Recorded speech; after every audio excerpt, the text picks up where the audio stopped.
I want to thank everybody who's worked so hard at pulling this together today. All the volunteers, the various groups, and especially you, the audience, and the shoppers who are going to come and stop and wonder what the hell's going on.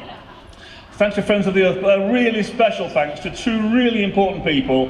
Where's he gone? Richard Souter and Sean Rumbelow. Come on, round of applause for those two. From a standing start, not having a clue, they pulled all this together. So, as you've heard, around noontime we'll have a mass deflation of dinosaurs. Richard's mentioned the Ineos one. There is a new name for this dinosaur. It's the Ineosaurus. Just think, when I say a joke, I'll put my hand up. It's the Ineosaurus.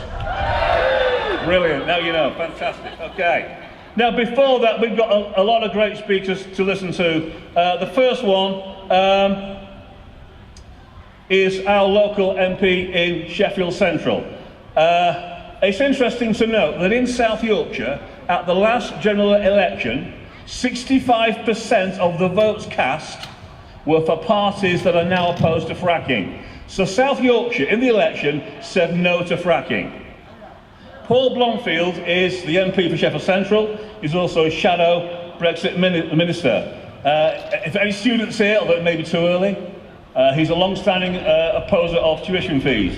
I'm hoping he'll talk about the Labour Party policy and stance on fracking, on sustainability, and hopefully talk a bit about Brexit maybe, and how we can safeguard our current environmental standards and regulations. He became MP in 2010 with a very, very small majority, less than 200. He's now got a majority of 27,000 and more. Please, a big round of applause for the local MP, Paul Blomfield.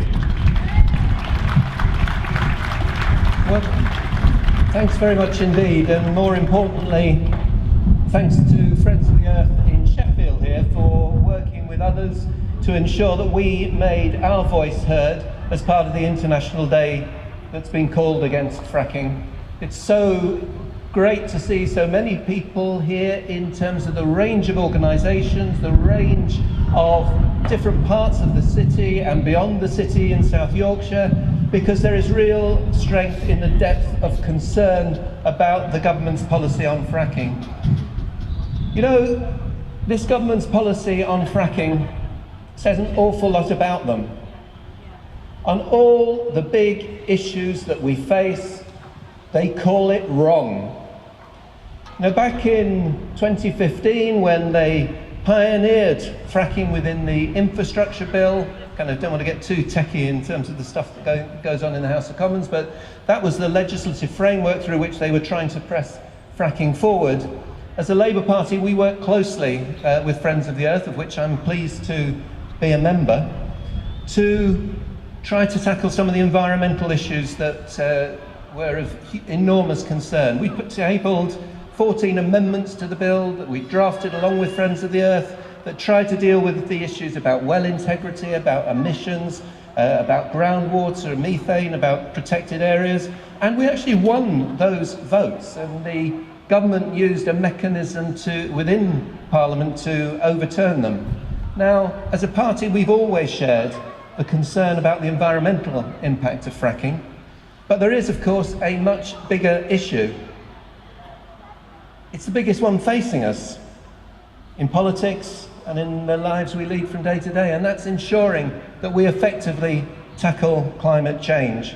And cutting our carbon emissions has to be a central priority for our politics.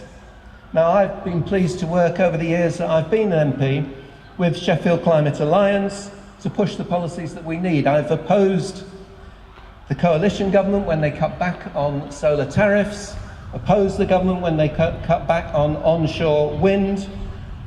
All of this is going to be harder when we leave the European Union. Now, I am indeed a shadow Brexit minister. It's a job that I wish didn't exist. And I'm very proud of the fact that my constituency voted 70% to remain in the European Union.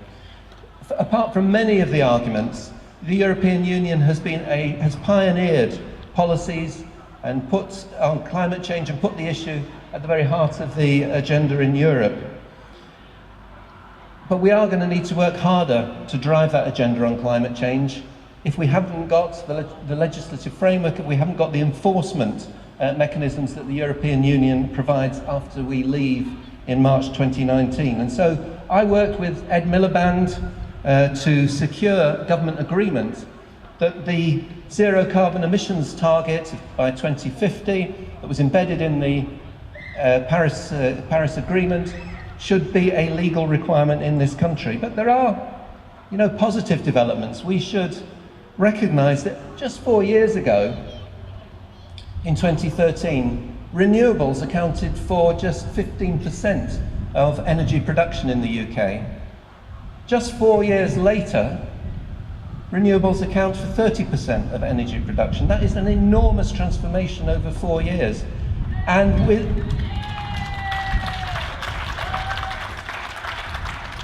on one magic day in June this year, the National Grid reported that for the first time, renewables contributed more than 50% of the energy production within the UK. Renewables aren't a dream, they are the technology of the present, they are the technology of the future. Fracking is the wrong priority at the wrong time. It locks us into a dependence on fossil fuel. It will force us into having an infrastructure framework for energy production that forces us into a dependence on fossil fuel, when what we need to be doing is focusing our investment and focusing our energy on renewables. And that's why the Committee on Climate Change said that it will lock us in wrongly to that dependence well beyond 2030, when gas in the UK gas use has to sharply decline. And that's why we made it clear as a Labour Party in June in the election, in which we got an incredible support. Not quite there, hopefully soon. We made it clear that in the June election, had we won, and in any future election, we will commit a Labour government to simply make it clear, no ifs, no buts, ban fracking. Thank you.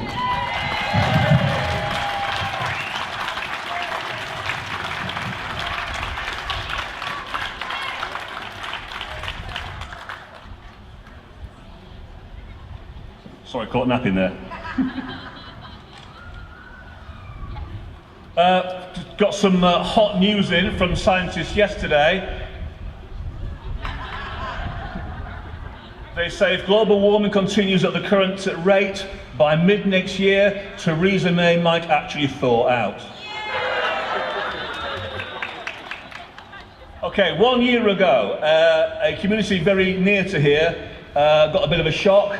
A large private multinational company, INEOS, or Ineosaurus, that name will stick now, announced they wanted to drill to explore for shale gas at Marsh Lane near Eckington. That's less than 10 miles from here.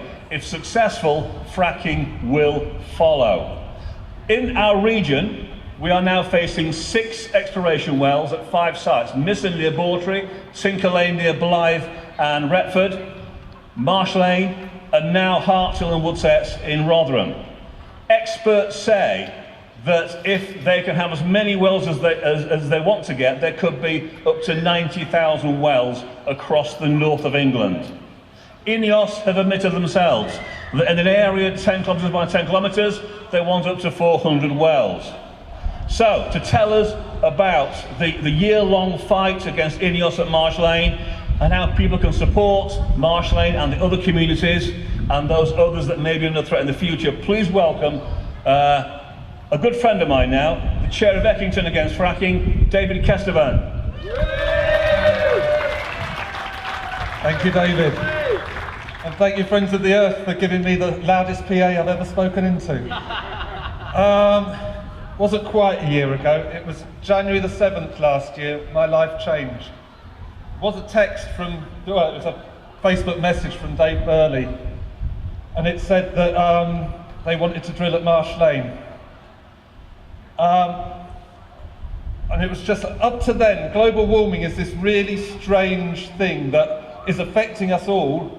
It's this nebulous thing that we can't do enough about. You know, we can recycle, we can cycle, we can do all these things, but we can't really get a handle on it because the powers that be are driving it. These fossil fuel companies are driving it for their ends.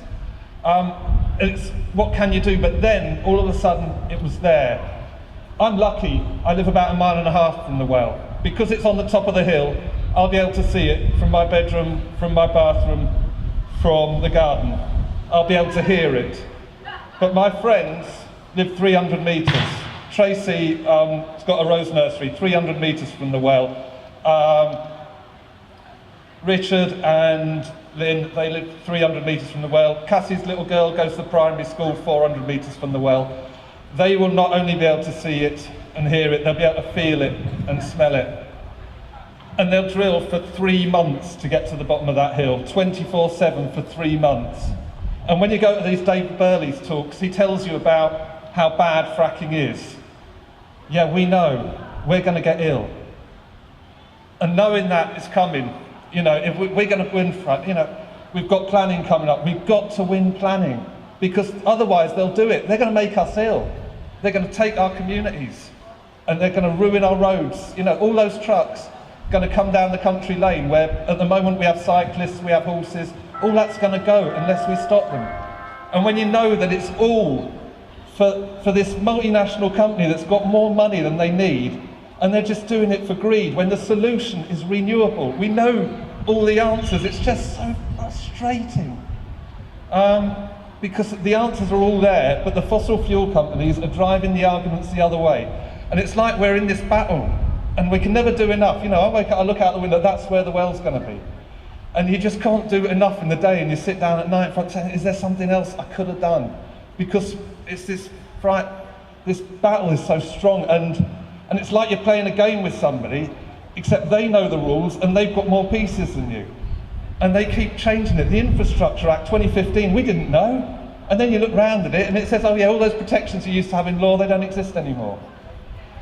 So you could get a bit down, couldn't you? But you get good days. Scotland.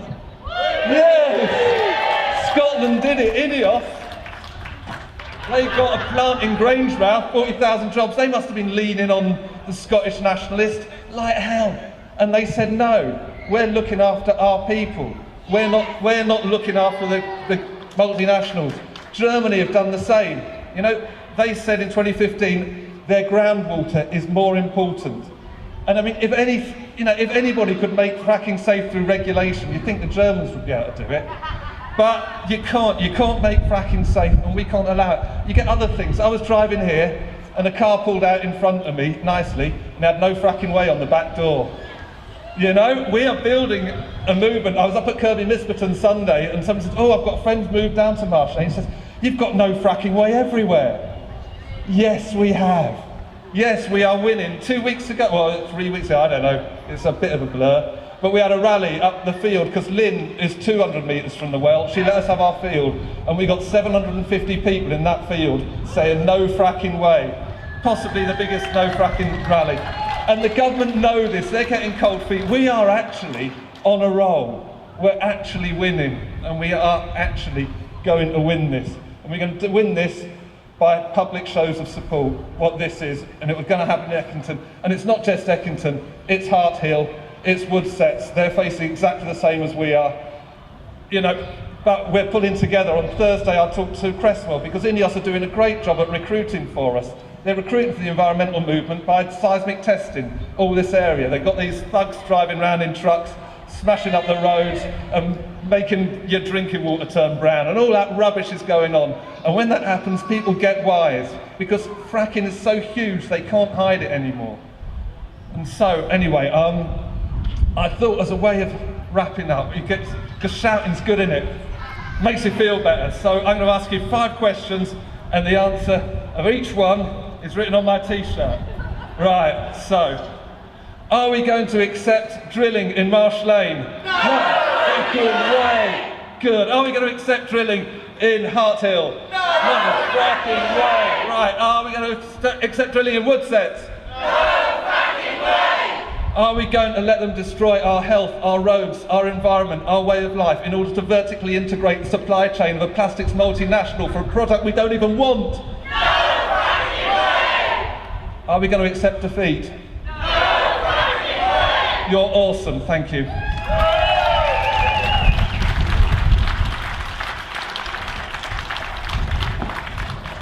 And yet there are still climate change deniers. Joke. How many climate change deniers does it take to change a light bulb? None, because they don't think it needs changing. It's no longer about is it happening or not, it's about what are we going to do about it. Do we cope with it or do we try and halt it and reverse it? Today, as we said earlier, is the Friends of the Earth International Day of Action on Climate Change. Okay? Climate change impacts people all over the world. And Friends of the Earth was founded 50 years ago. I'd like to welcome you. Richard should be over here. The clues are there, Friends of the Earth. Please welcome a fossil fuel free, that's hard to say, fossil fuel free and clean air campaigner for Friends of the Earth, all the way from Todmorden in West Yorkshire. I'm proud to call him a casual acquaintance, Richard Dyer. Thank you very much. It's the loudest PA I've ever spoken on as well. So great to see so many of you here on a sunny day. Woo! So this is a huge global solidarity day of action.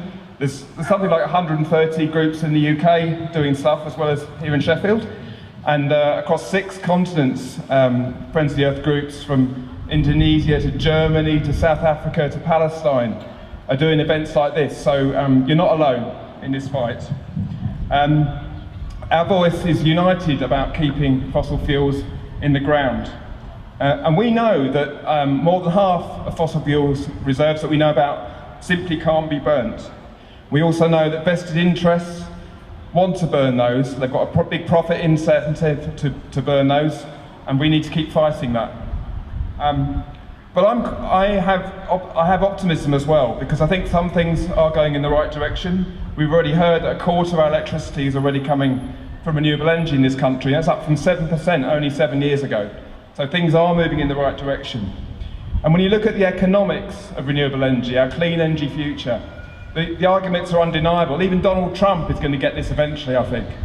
We're seeing things like the price of solar energy has dropped by something like 90% in 2 years. We're seeing that wind energy, new onshore wind energy, is now the cheapest form of new power, of new electrical power in the UK. Politicians of all parties can't deny those sorts of economics. So the renewable energy is unstoppable, even though we might see little blips along the way. And I think another really significant thing has happened in the last couple of years is the really big energy interests are starting to recognise this. So Energy UK, the huge alliance of energy companies in Britain, AGL in Australia, and Energy, the big French utility company, they all came out with statements early last year saying they recognise that we're moving to a renewable future. So even the really big dinosaurs are starting to get this. However, we have got some way to go. We've got site battles, we've been hearing a lot about them in this area. But I'm also optimistic on that as well. I have the privilege to work with some of the people we've heard speaking today and in the communities around South Yorkshire and Derbyshire. And I've just been really inspired by how motivated, how passionate and how involved people are getting and how skilled up they're getting to fight these battles. People who perhaps didn't have much interest in climate change or the environment are getting really passionate about this. They intrinsically know it's wrong, they get up and they stand and they fight. I think we can be confident that they will do everything they can to try and stop these, the Ineosaurus. And Ineos are not finding it easy as well.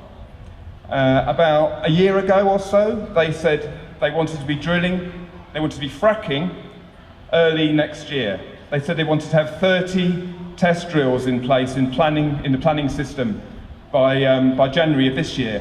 They didn't get any in the planning system. They have got 2 in the planning system now. So they are well behind. They're really frustrated about the progress they're making, and that is down to our opposition and our campaigning. We heard about the Scottish ban. Let's just cheer that again. Scotland said no fracking. Fantastic. Something else that happened this week, a really boring government announcement with loads of documents. The clean business plan, the clean growth plan, sorry. That was only on Thursday. This was a sea change. It's not got everything we want in it, of course, there's lots of flaws. But the climate deniers within the Conservatives are now pretty much subdued. The government is recognising the huge economic potential of the clean future, the renewable future. We need more people to have movement. We've got big battles to win, definitely. But we will win, we will protect our climate, we will get that clean energy future. Thank you very much.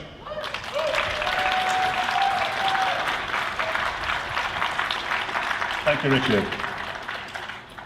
I don't care who you are, where you're from, what you eat. I don't care. If you are against fracking, you are my friend.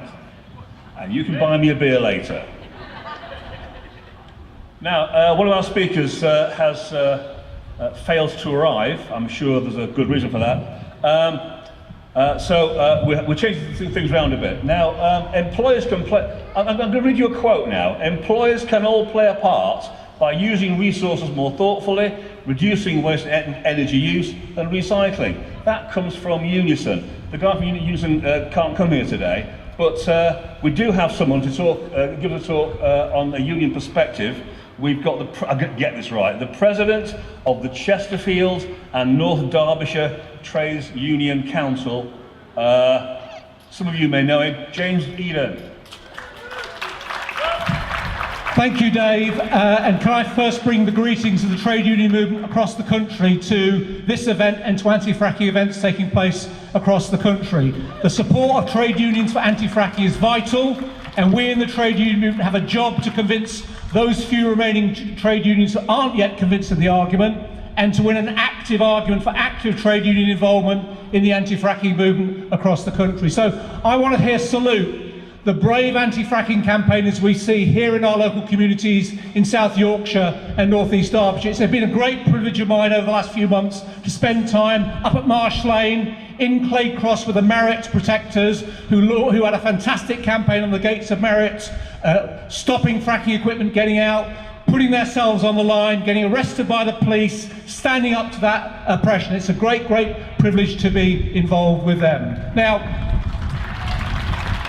this campaign, of course, is about defence of our local communities and our local environment. And can I just say a word about those people who criticise anti-fracking campaigners for being NIMBYs? I'm sorry, Dave from Marsh Lane gave the figures. If I had my kid going to Marsh Lane Primary School and I knew that a fracking rig was being built in the field right next door to the school, and INEOS had turned around and said, don't worry, we'll put double glazing into your school, I would say, I do not want the frackers in my local community. So when local people stand up to defend their local communities, we absolutely stand shoulder and shoulder with them, and that's really, really important. And you see, they criticise our movement, don't they? They say on the one hand, you're just a bunch of NIMBYs, and then they turn around to anti-fracking campaigners up at Kirby Misterton, or at Blackpool Preston New Road, or down at Clay Cross and say, oh, you're a bunch of outsiders who come in to cause trouble. Well, make your mind up, rather local NIMBYs or a bunch of it can't be both, so make your mind up on those issues, and that's really, really important. But climate change is also about a wider question about our society and the future of our planet. Climate change and the growth of extreme weather associated with it is a reality. Just let's think of what's been happening across the globe over the last few weeks. The impacts of hurricanes, of extreme weather situations. Look at the richest state in the richest country in the world, California in the USA at the moment. You see the impact of 5 years of drought brought on by climate change in huge forest fires. This is affecting all regions of the globe, impacting, of course, we know, on the global south far more strongly. But this is a huge global issue that our movement has to change. Now, I gave a talk on climate change a couple of years ago, and in my notes for that meeting I looked at some research, and it said the 10 previous years, at the time I gave the talk 2 years ago, were the 10 hottest ever years in human history since recording began. Now, if I was giving that speech today, I'd have to say the last 12 years are the 12 hottest years ever in human history. Climate change is a reality, and it's staying there. And we as human beings cannot afford to continue to allow a political and economic system where huge corporations like INEOS and the politicians, the corrupt politicians they prop up, continue to push policies which destroy our planet and our communities. And I really think we have to take a lesson from the great Canadian author and activist Naomi Klein when she says, we need system change to stop climate change. We need to change this system fundamentally to stop the climate change that's destroying our planet. Now, I want to say a few words about the trade union movement, because that's really who I'm representing here today. And I think trade unionists and our unions have got obligation and duty to support the anti-fracking movement for a whole number of reasons. Firstly, for very basic trade union reasons, around the sort of thing trade unions are set up for: jobs, health and safety, those sorts of issues. INEOS have the worst health and safety record of any major company in this country. They have a shocking record when it comes to treating their own workers, when it comes to victimising trade unionists up at Grangemouth who try to fight for workers' rights, and to the local communities in which they operate. And we as trade unions have to stand up for those issues. And also we have to take up the issue about jobs. You see, the frackers say, oh, we need fracking to bring jobs to our communities. I'm sorry, that is complete rubbish.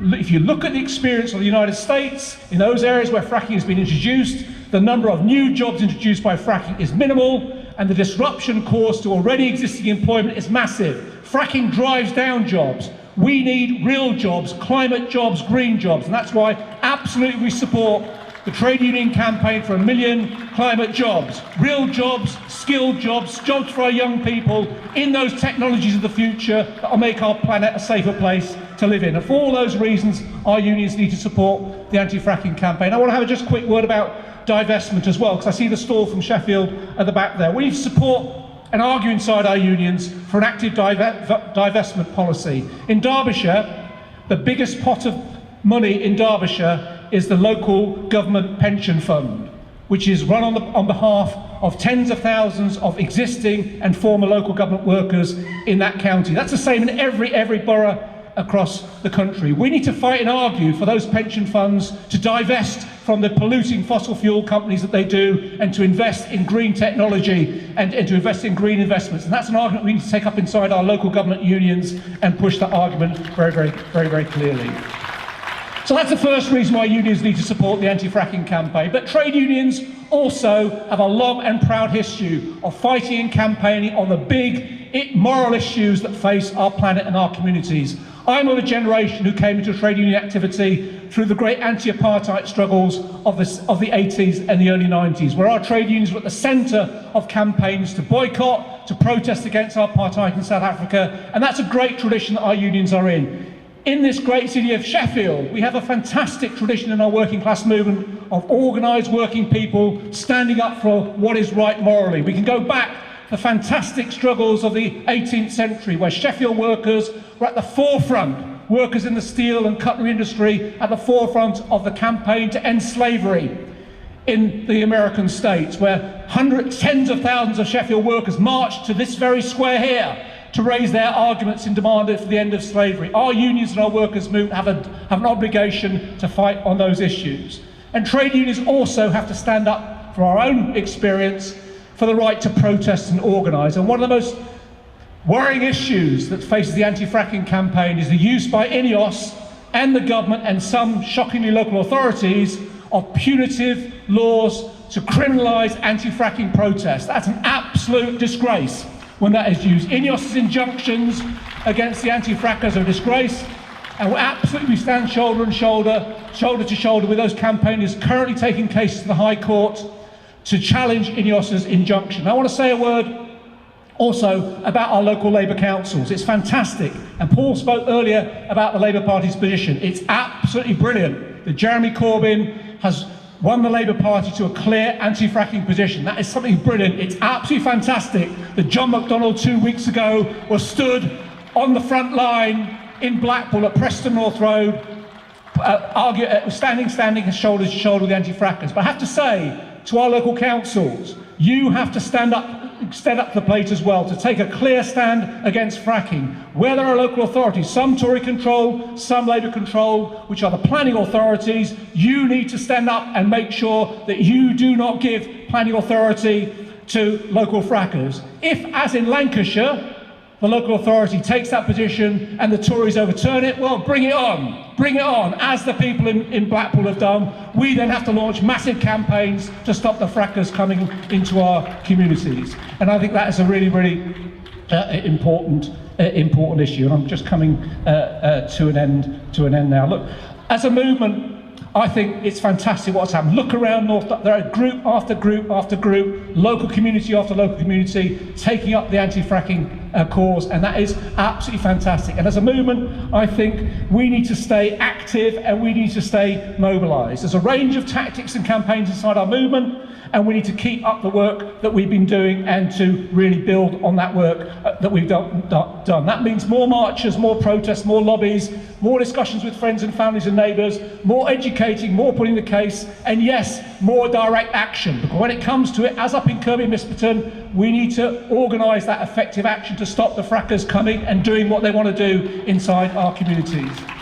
And I want to just conclude by making two particular plugs for two particular events. Firstly, November the 4th has been called by trade unionists in Yorkshire as a trade union day of solidarity with the protests up at Kirkby Misperton. And as a trade unionist myself, I commit myself to try and organise inside our movement, the trade union movement, to get as many trade unionists up to Kirkby Misperton on that day on the 4th of November to make that a day where we really show that the union movement stands foursquare with the anti-fracking people. And the other thing's a bit local, I'm afraid. There's a great film out at the moment. Alan over here from Mosborough has got the only copy, I think, in the country of the film, The Bentley Effect. It's a fantastic film that shows the history of a community in Australia fighting against the fracking, an inspirational film. And if you're free on November the 20th, Monday, November the 20th, come along to Chesterfield Library where the TUC and Chesterfield Climate Alliance are putting on a showing the film. Thanks a lot for allowing me to speak, and no fracking way. Thanks, James, for stepping in at short notice. Brilliant, that, fantastic.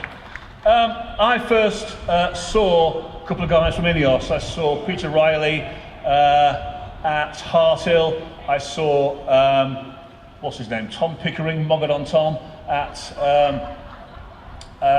Stocksbridge. And they both said the same thing. They both said, INEOS is a company name you won't have heard of. Well, that's changed, hasn't it? That's changed. If you get a chance, Google Food and Water Europe. They've got a great new report on INEOS. It's brilliant and it's in colour, so please try and have a look at that one. It really spells out who INEOS are and what they do and how wonderful they are. Now, climate change. Climate change. It's not just about fracking, it's about all fossil fuels. We need to wean ourselves, okay, slowly, but wean ourselves off fossil fuels.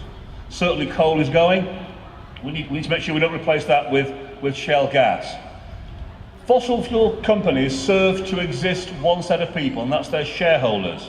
And we need to show shareholders that it makes good sense to divest from fossil fuels and put money in renewables. To tell us more about that and how people can get involved, I'd like to welcome our next speaker from the South Yorkshire Fossil Fuel Divestment Group, part of Sheffield Climate Alliance, Deborah Smith. Round of applause.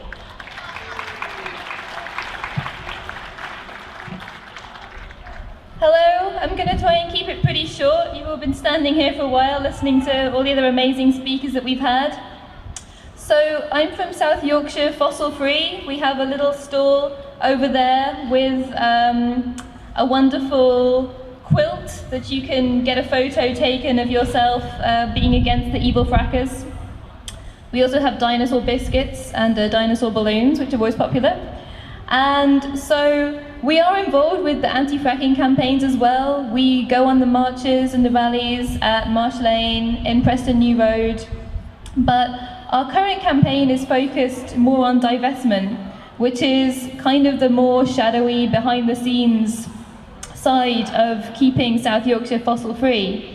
And what divestment really basically means is asking large organisations who have shares in these fossil fuel funds, which is pretty much all large organisations, churches, universities, pension funds especially, to take their money, which is our money, out of those funds, to stop funding fossil fuel companies and to stop propping them up. Even if we are going on these marches and saying that we don't want fracking, we don't want fossil fuels anymore, sometimes our money, without us realising, is being used to fund this and make sure that it's still happening. And there's an environmental and a financial argument for this. So on the environmental side, as I'm sure all of you already know, like if we're to avoid properly catastrophic global warming, then we need to keep it below 2 degrees. That's the level at which climate change is just, yeah, there's no life on this planet anymore after that. And in order to do that, between 2/3 and 4/5 of the fossil fuel reserves that we currently know are in the ground need to stay in the ground. That's most of it, has to stay there. But what these fossil fuel companies are doing when they're offering these shares is they are betting that they're not going to stay in the ground, that they're going to extract them, they're going to burn them. That's how they're going to keep making money, and that's the only reason that these funds can be worth what they're selling them for. So really basically what they've done is they've weighed up the future of the planet on the one hand, their short-term profits on the other hand, and they've gone with the profits. And divestment knows that we're not bankrupting these companies. We know we can't do that, that's not what we're trying to do. But what we're trying to do is attack them politically. We're trying to remove what people call their social license to operate. Why do men like Harvey Weinstein get away with what they get away with?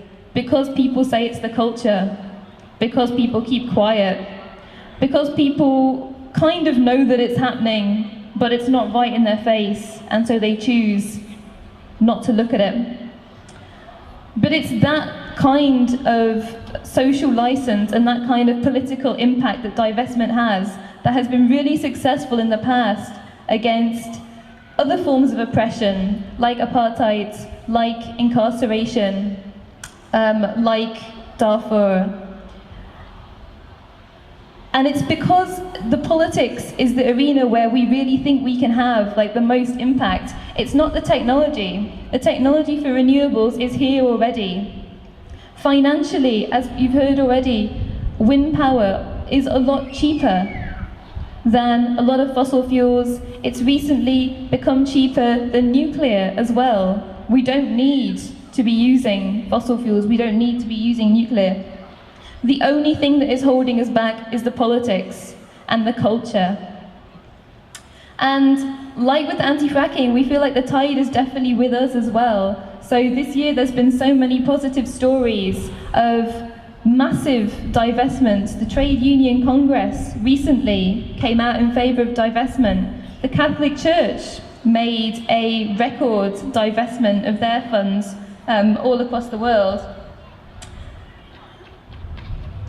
And what we're focusing on at the moment with South Yorkshire Fossil Free is the South Yorkshire Pension Authority. Again, it's not something that most of you will probably have heard of, but it is something that a lot of you might have your pension funds in. Sheffield has already really led the way in becoming the first city in the world that had both its council and its universities committed to divestment. But the South Yorkshire Pension Authority still has estimated over £320 million of people's money invested in fossil fuel companies, despite having a policy saying that they are tilting away from fossil fuels and that they are committed to combating climate change. They're not, and they're getting away with it because they're putting this, woolly little stamp on it saying like, oh yeah, we are concerned about this. But in reality, when it comes to putting their money where their mouth is, they've not been doing it. But we're not just focusing on the negative. So we don't have it here today, but we usually have a massive banner that says, divest our money, invest in a future. It's not just about taking the money out of the funds that they're currently in, it's about where they're putting them in. So we're also campaigning for that money to be put towards things like renewable energy projects, energy that can be owned by the local community and used for the benefit of the local community, and the funds that can be used from that can be used for whatever else local people really feel that they need.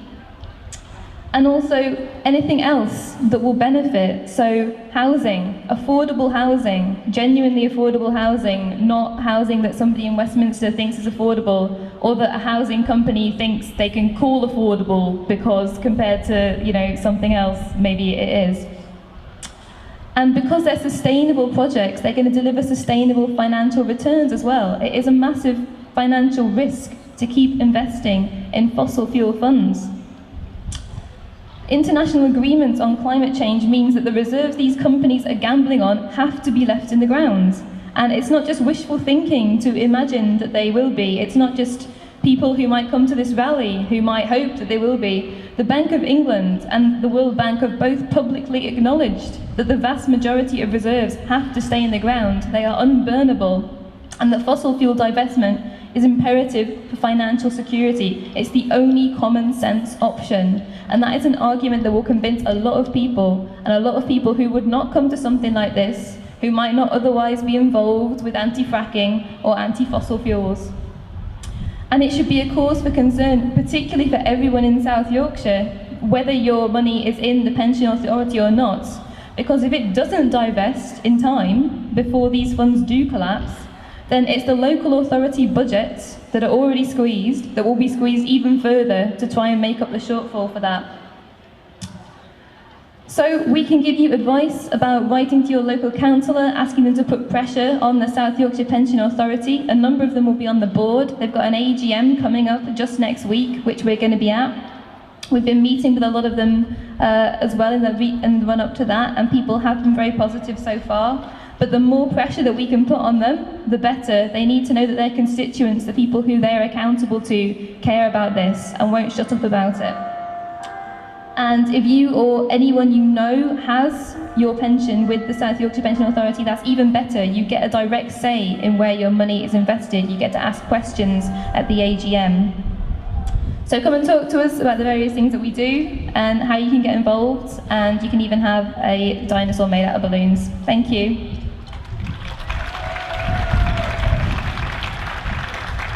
Thank you, Deborah. Brilliant. Our final speaker, Tina Louise Rothery, has been opposing fracking now for 6 or 7 years.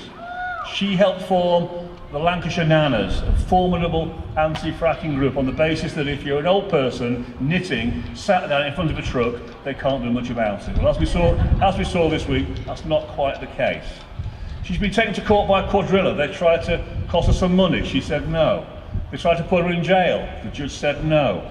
She's come over today, especially from Lancashire, with a special visa, only for today, to tell us about the campaign in Lancashire and abroad, the resistance to quadrilla and other companies, and how people can support. She's not just a nana, she's the grand nana of anti-fracking in the UK. She's also an auntie. I call her the great anti-frack. Please welcome the brilliant Tina Rothery.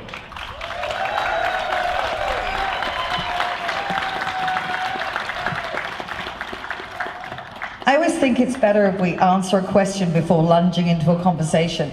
And the question I always ask myself at anything where I have to speak is, why am I here? You know, what the hell am I doing here? And then I realized that really, in a preference thing as a grandma, I'd rather be having a day out with my grandchild and spending time with her. But for nearly 7 years now, I've had to put that aside, because this is all about being a grandmother, although she's not there. So for me, the reason I'm here is probably the same reason you are. It isn't that you're anti-fracking. It's that you're pro-family, pro-future, pro your children surviving with quality air and water. And no matter how you put it, we can't allow this to go on. So how do we get to where we are today? Because it was nearly 7 years ago that the anti-fracking movement started in the UK. A small number of groups, maybe 3 groups in the country, had realized that this was coming and that there was a threat. And then they ran like Paul Revere through the country. Hundreds of public meetings everywhere we could get. We found where a license was going. We worked hand in hand with Friends of the Earth, as well as other groups like Greenpeace and the Green Party. Much later, we got the unions and we got the other parties on board. But in the early days, you know, it was like a wilderness out there. Nobody had any awareness. It was an ugly subject to deliver to a town. So we'd go in and I'd start the conversation that I called the unwelcome gift of truth. Because once you know the harms and the risks that this brings to your children, you can't unknow it. And therefore, to ignore it would be to be negligent as a parent or grandparent or as someone in your community. So it was an unwelcome gift of truth. And the other reason it was unwelcome is that not only do you realize the harms that fracking will bring, you then ask yourself the question, why the hell would my government let that happen? Why is that possible? And if this is possible, what else have they done? And then you look at the media and you look for true representation of what this industry is and some honest answers about the truth of what it will bring rather than a press release or a paid-for academic study. And then you wonder, who bought our academic institutions? Who paid for the media? And where the hell do I find truth anymore in this society? So it's a very unwelcome gift of truth because it's like peeling back layers of an onion. Thank you. It's like the biggest, ugliest boil of a symptom that leads you straight back to the disease at the heart of the system. And it is diseased because lobbyists live there. That's where the lobbyists are, and that's where the revolving door between government and industry. And we're on the outside almost as spectators, but we need to step up to the mark. And we can't wait for activists to come and save us either. There are only so many truck surfers and knitting nanas that there are in the world to go round. So what we need to do is to accept that perhaps in every one of us is the activist who ignites when we need to protect our communities and then subsides when we don't.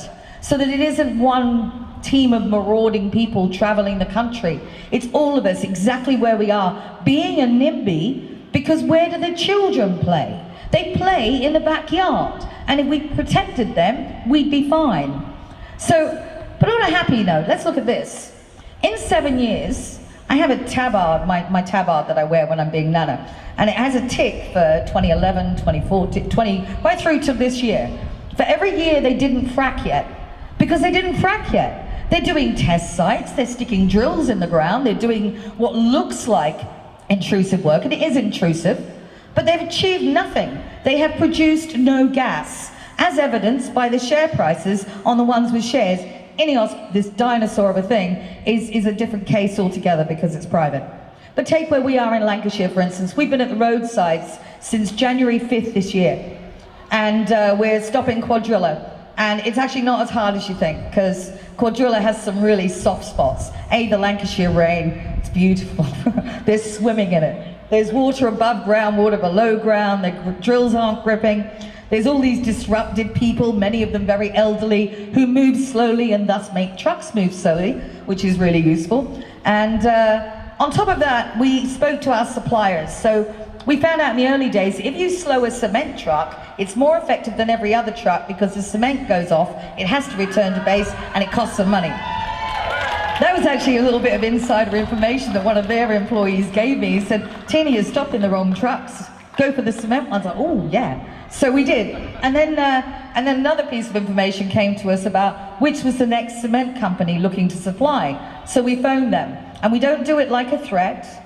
We phone and we say, we would really be pleased if you didn't try and support this fracking industry that's going against what this community wishes. We recommend you pull out from your contract. And most of them, in all honesty, lots of them did. It just wasn't worth it for them. And then if they didn't, we would have to mention that we saw them then the same as the frackers, and they get the same treatment, and we would turn up at their industrial estates and the gates to which they were going to send forth their vehicles, and we would stall them too. So they were the same. And nobody wanted that. We even spoke with Eddie Stobart, and for a lot of the vehicles coming to Lancashire, they were being delivered to the rugby club, because no one would deliver to a frack site and no one wanted to be involved in fracking. So Eddie Stobart's trucks had no idea they were even involved in fracking. So they stopped delivering too. So one by one we've taken out the elements. As we took out the suppliers, the shareholders in Australia, and I read their comment, which was, those protesters may be thick in the head and thin on the ground, but if they're going to start using tactics, I'm out. And it is 50% down, the share price, since January 5th. 50%. We watch it every day. I don't go to bed till 2 in the morning because that's when it opens in Australia, which is really geekish of me, I realise, and I know more. about the stock exchange than I want to. So we've achieved much. From 3 groups, we are now over 400 groups strong. If there is a license, there is a resistance group. If there is an attempt by any councillor or politician to say, yay, let's frack, they get lobbied by us. We are an amazing force to be reckoned with, and we are from every sector of society, and that is what makes our movement unlike any other. Our movement is comprised of people who depend on air and water. I think that's pretty unifying, you know, and it doesn't choose a sector. It's not just the NHS or war or divestment or any of those singular things that people can call niche. This is the very stuff of our survival and the survival of our children. And everyone who isn't with us will one day be with us when they realise. So we've done amazing work over the last few years. And I've got to say that although it takes your time, there are so many gifts. You know, I mean, look at you. Look at who you stand beside. Look at the people you'll meet along the way. It lifts your soul, lifts your spirit, and gives you hope for a better future, because we're no longer listening to those small elite at the top who had the biggest microphones through media. We're listening to each other, and that's where the wisdom, the sense, and the integrity is. So what can you do to further this for us? What you can do is exactly what you're doing. You can be that voice of reason that at the school gates, at your clubs, in your pubs, you know, golfing, whatever it is you do, talk about this. You know, become a community activist. Become someone who stays alert to the threats to your children and your neighbours, and then does something about it and finds others who will do that too. You know, there's plenty of sites to visit, and you don't have to be part of a group. You know, some people literally stand alone. There's been a woman at the side of Preston New Road since January 5th when we started, and every day she turns up with a little red bobble hat on, and she takes the same stand on the traffic island with her sign. She's not a sharer, she's not an integrator, but she stands there and she is heard. This week we have seen the arrest of a tea lady, the arrest of a woman with a child in her arms, and the most devastating of all was my friend Anne, who at 85 years old was dragged across the road.